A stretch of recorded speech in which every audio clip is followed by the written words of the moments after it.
everyone, Assalamu-aleykum. It's Fahan, and you're listening to the Nisa Invest Tea Talk podcast.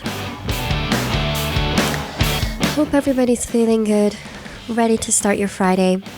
Alhamdulillah, it's Jummah today, and we're here to recreate in podcast form what happened last year at my local mosque sister circle, where a few of us got together and we were able to run a session on all things halal personal finance, whether it had to do with pensions, halal investing, or budgeting. We covered all of it. And at the end of the session, I asked my sisters to leave me with what further questions they had so that I could cover it with you in podcast form. So thanks so much for joining me, and let's get started.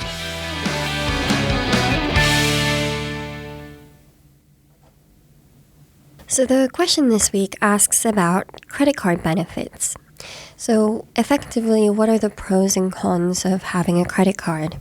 So very simply, often this debate, on the one side, you've got the pros of getting a lot of points, which includes being able to pay for flights with them, that kind of stuff.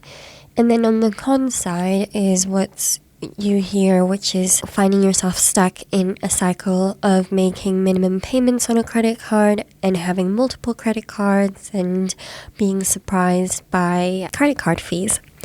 But what if the sister asking this question knows exactly how credit cards work, and perhaps her intention is to use them like cash? So what does it mean when someone says, I use my credit card as if it were a debit card or as if it were in cash? It means that their intention is to pay it off in full every month. As a result, they don't incur any interest charges on their credit card, and they still make the most of any points, etc. that you get from it. The question then becomes, should you still have a credit card if that's the case? So to start, I thought we could backtrack a bit and actually go through what the definition of a credit card is. And for this, I noted down two definitions from credit card companies themselves. So the first one I have, it says the definition for a credit card is a convenient, flexible way of borrowing money that lets you make purchases that you can pay for in the future. And the second one says it lets you buy something today, but put off the real cost until payday rolls around, so you don't have to wait. Now, as Muslims, you don't want to be subject to interest payments, of course, or late penalties. But still, there is the concept of people choosing to use credit cards interest-free, meaning that they pay it off in full every month. It's just the convenience of having a single bill as well as making the most of the points. But are they still worth having? Now, I came up with 4 main benefits of having a credit card, and we can just go through each one.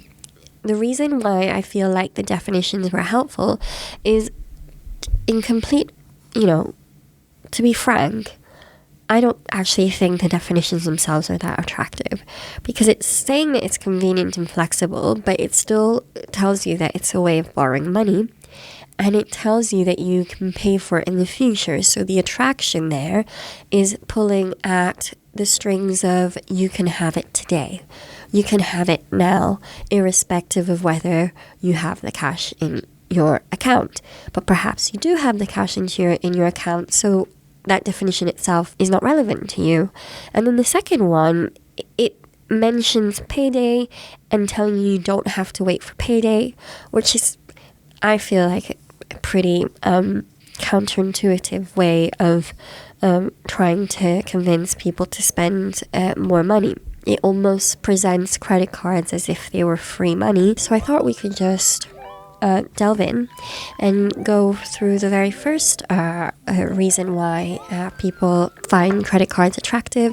And it was in the definition that I read out a moment ago, and that it kind of smoothens out your finances over a month. So this is about using a credit card as some type of money management tool. So how does that work? It's effectively saying, it's helpful to have an interest-free source of credit to smoothen out the spending over certain months when you would otherwise end up in overdraft, or you might have to take out a personal loan. So the argument is effectively telling you that credit cards are an interest-free way, if you pay them off in full, to have access to be able to buy things and smoothen them out over your month. Therefore, you're not kind of beholden to whenever it is that you get paid and that kind of stuff. However, I feel like that if the goal is indeed to use it as a money management tool, there are, of course, other ways to get around that. Without having to resort to a credit card. So I feel that the issue comes when credit cards are almost seen as a cushion for life's ups and downs, and as a way to kind of organize your finances.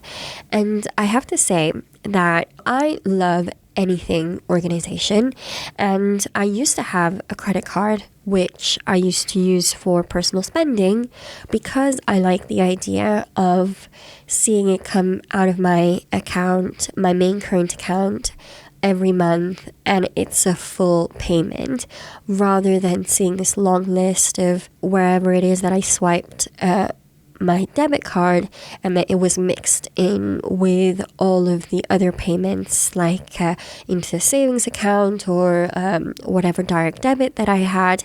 I just didn't like seeing the two kind of mixed in together, because I like to keep things as simple as possible.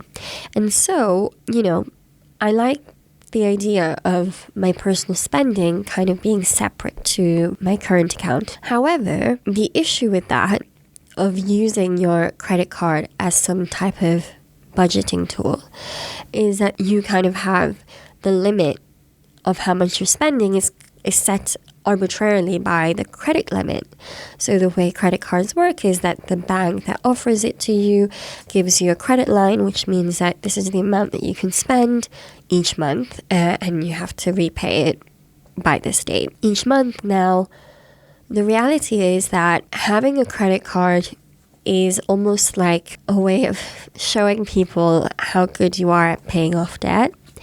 And we'll get into credit scores, but one big thing about this is that if you're using a credit card and you want to have a good credit score, there is something called the credit utilization limit, which effectively is the percentage of the credit line that you're using. And if you keep it below 30%, that is a sign of good credit utilization. So you're good at using credit. And that is what affects your credit score. So in using a credit card, I had to keep in mind that, look, I can't use up the whole credit limit. I have to keep it below 30, so my credit limit has to be bigger. And you know what? I thought more about this, and I felt like this was kind of just a waste of time. And subhanAllah, there are other ways of managing your money and getting these benefits of convenience of having a separate account that you can just spend on without having to think about how it affects your other budgeted items. And that's simply by opening a second current account. So that was effectively what I ended up doing. So it was around the time when Monzo came around, and you remember at that time people used to get invitations to join Monzo and skip a queue to get the account before everybody else. And so that's how I stumbled upon having two current accounts, and then I thought to myself, hold on a second, I could use my Monzo the same way that I was previously using my credit card. And it ended up being an even better money management tool because I could pay myself the amount for personal spending that I had budgeted for. And I didn't have to keep in mind all this stuff about credit utilization limits and all of that. And so that was kind of my first point. Oftentimes people say that one of the benefits of having a credit card is the fact that it allows you to smoothen over your finances over a month. But in reality, you can get those benefits by simply having a second current account or whatever it is that you need to separate your payments in what you feel is convenient. And so that kind of brings me to the second point, which of course you might say, well, Fahan, if you let go of the credit card, you let go of the rewards and the cashback. And we can get into this. So one of the biggest advantages of having a credit card is the idea that whilst you're spending, especially on things that you will be spending on anyway, you also get the benefit of either a percentage cashback on your purchase, or you might be able to collect points that you can later on redeem. But again, I had to take a step back because I thought to myself, is that really what I want to be good at? Is putting my energy in finding out how I can maximize the points on a credit card so that I could get the flight for free and that type of stuff. Because you can get into a rabbit hole with this sort of thing. And one of my philosophies when it comes to personal finance is that the simpler, the better. And you don't want to have your decisions be beholden to how many points you're able to get. You want to kind of focus on your attention on this as little as you need so that you can spend more time thinking about the things that matter, which incidentally tend to not have a price tag to begin with. So that's kind of what made me feel good about the fact that I wouldn't be racking up loads of air mile points or get 2% cash back with every purchase that I make. But then, the other argument is, but Fahan, you would be spending anyway. You would be going to the grocery store anyhow. So why wouldn't you just get a return, especially if you're paying off your credit card in full? Now, I love a good deal as much as the next person, and I hear you. And there are two prime examples here. The first one is about the groceries. So if you have your regular supermarket store, you don't need to feel like you need to get your points off of your American Express or whatever credit card that you use, and you most certainly don't need to take out a supermarket credit card. But if you have a loyalty card, which is that you swipe with every purchase, that's perfectly fine, especially since nowadays it's kind of impossible to shop without it, in particular the Tesco Club card. If you looked at Tesco as a business itself, its Club card program is the most attractive part of their business model, and they're incredibly proud of it, if you've probably guessed. And then the other one is about the big purchases like travel, etc., and that kind of thing, where because we're aware of the fact that there are so many air miles that are available, especially if you sign up to a new card, that they often give loads of bonus points and that sort of thing. My view on that is, for me, it's kind of almost wanting to scratch the itch of getting a good deal. And I have to admit that the way that I get around that is that I have two add-ins on my Google Chrome. I have the Honey one, and I have the voucher codes one. So that's just an add-in. So when you're at the checkout, you can click on the add-in button, and 8 times out of 10, I'm able to get some type of 10% discount on it. And so yeah, I get my 10% discount at checkout, and I'm happy. Like, I'm not looking for getting a free flight or all that kind of thing. And I feel that kind of brings me to the point about the kind of behavior that encourages. And it's, at its worst, it almost encourages a limiting belief in someone, where you feel that the only way you can afford that flight is through points. And that's kind of exaggerating a little bit. So by that, I kind of mean that one of the things you want to protect more than anything is having a good, positive relationship when it comes to money. And I feel that one of the fundamental parts of that is knowing the value of something. And while it might not manifest itself in the price you pay for a hotel room or how much a plane ticket costs you, there will be a time where you have to, pay a significant amount of stamp duty on a property that you buy. Yeah, you'll be having to make substantial purchases. And there are no points, but you are able to negotiate a price of a house. And so I feel like those kinds of skills are perhaps better sought. And trusting yourself in knowing what the value of a pound is and focusing on that, I feel that kind of encourages more positive behavior. But there are also non-monetary benefits on the face of it that comes with having a credit card. And that's number 3 that I wanted to talk about, and this whole thing about credit card payment protection. So credit card payment protection dates back to the 1970s in the UK, and it was a law that was put through called Section 75, where it effectively says that if you bought something on credit, the credit provider has to take responsibility for it as much as the merchant.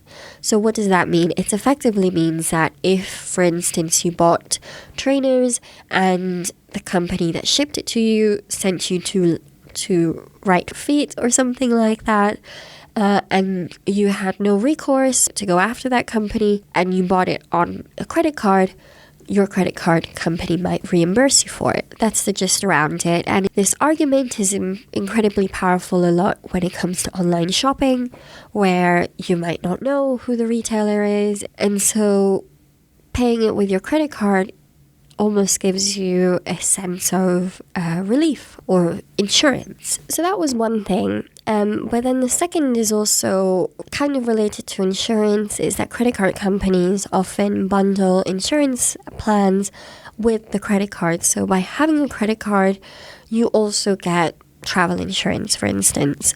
And I find that, subhanAllah, if something happens on a trip, you want to know that you're kind of covered. And I'm always against getting a bundled or tie-in plan. I always get my travel insurance separately. This year I've had an annual plan, but I also check for specific trips. So that's kind of mixes in the consumer protection point with the insurance point. But then there is an actual practical a third point that's related to travel, that is more about the fact that sometimes it's a bit more of a hassle traveling with just a debit card or cash. It's just by hassle, I mean that there are some economies that rely so heavily on credit cards that they look at you like you're some kind of, like you have 3 heads or something. If you say at a hotel counter, I don't have a credit card, you can put a hold on my debit card. And when that happens, they actually take cash out of your account.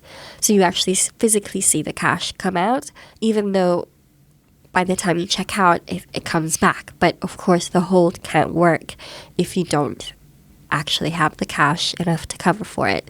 But of course, if you have a credit card, you don't feel that because you pay for what you use a month or so later, right? So that's the kind of other reason why some people might feel like traveling with a credit card is safer. But I feel that with this argument, especially the insurance point and the consumer protection point, you have to think back to how credit cards came about in the first place. And they started in the 2 decades after the Second World War, when there was like a boom in, especially in household appliances, and companies were thinking, we need people to be able to buy this today. We want them to buy this now. And the gist went that they were able to create a card that allows you to buy it today, and you don't have to pay for it. There's an interest-free period of maybe 12 months.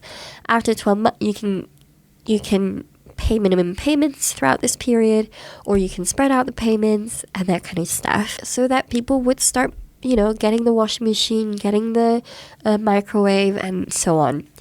And what was tied up with these expenses was warranty. So you'll find that your credit card will cover you for warranty on household appliances as another non-monetary benefit for having a credit card. Or you might find that, if you buy yourself an iPhone, you want to get it on your American Express. so that if something happens to it, American Express might cover it. When I thought about, okay, how can I counter this point? First of all, by having a second debit card, and by using that one, for instance, to shop online, you don't have to compromise the one where you pay your bills from, you get your salary from. You don't have to compromise that account.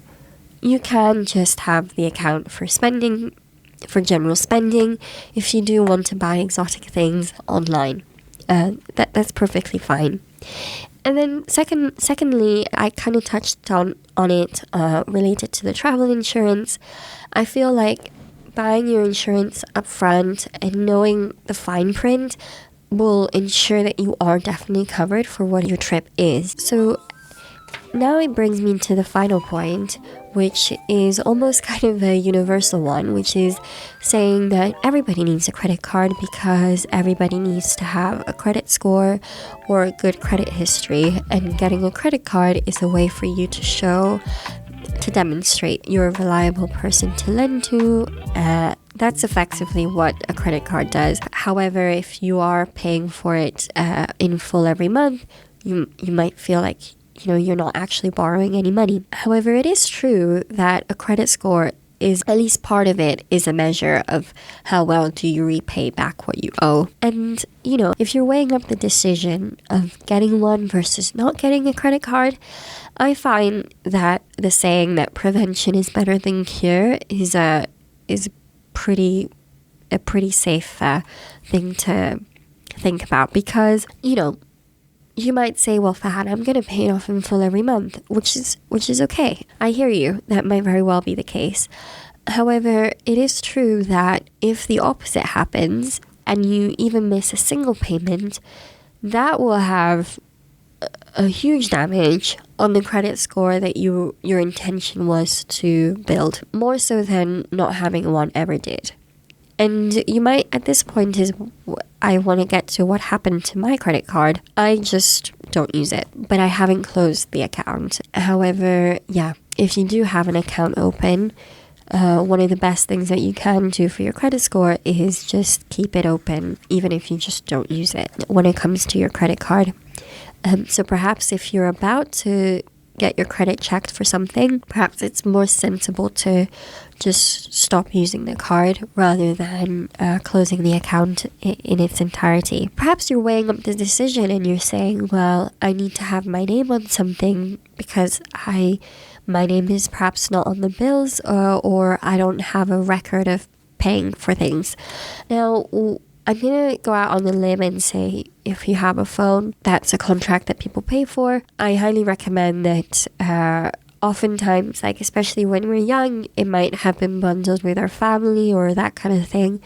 Getting that separated and getting your own SIM-only deal is an excellent place to start to build a track record of you paying for things. And then also with any household bills, you can put everybody's name on it. It doesn't just have to be the person whose account it comes out from. That will reflect on your credit history too. So trying to get a credit score, getting a credit card to improve your credit score, perhaps it's not the best place to start. I don't think it will get to the point where you'll miss out on a property because you didn't have a credit card. Now, why am I giving all these reasons to counter all the benefits of a credit card? And the reason why, personally I feel that a credit card adds a layer of complication that if we strip all of this back, we can come to the conclusion that it might not be necessary to begin with. So despite these pros, I feel that fundamentally by using a credit card to purchase something, you're deferring that bill made today to the future. And with that, an element of value is lost. The feeling, it's in my budget, I paid for it with cash that was in my account, and as a result of that transaction, the cash is no longer in my account. Credit cards rob you of that. And I remember I heard this quote that said that the easiest thing to do in the world is spend someone else's money. It's like a really difficult truth to stomach, but I feel that credit card companies definitely abide by this because they create a disconnect between you and the future you. So the somebody else's money is effectively just you a month, 2 months, 3 months, a year later. And the spread between that disconnect of when that bill ends up due is the value to the credit card company. And so for me personally, encouraging myself to not view the benefits that I miss out on not using a credit card as money that I've somehow left on the table really changed things for me, because it is a fallacy. And what you want to kind of protect more than anything is your spending patterns and what they do for your behavior. Because we know how crucial habits are in the final results that we get. And in its most extreme sense, credit cards rob you from the feeling of delayed gratification. And that was effectively the point that I wanted to get to at the end of this episode, which is to almost pay attention to how your spending patterns are impacting your behavior in a larger sense. So that was all I had for this week's episode. This was a really fun one to prepare for because I felt like I was going into a debate with myself. I hope you've enjoyed listening to this episode. This was the Nisa and Vas Tea Talk podcast. I will see you next Jummah. Bye for now.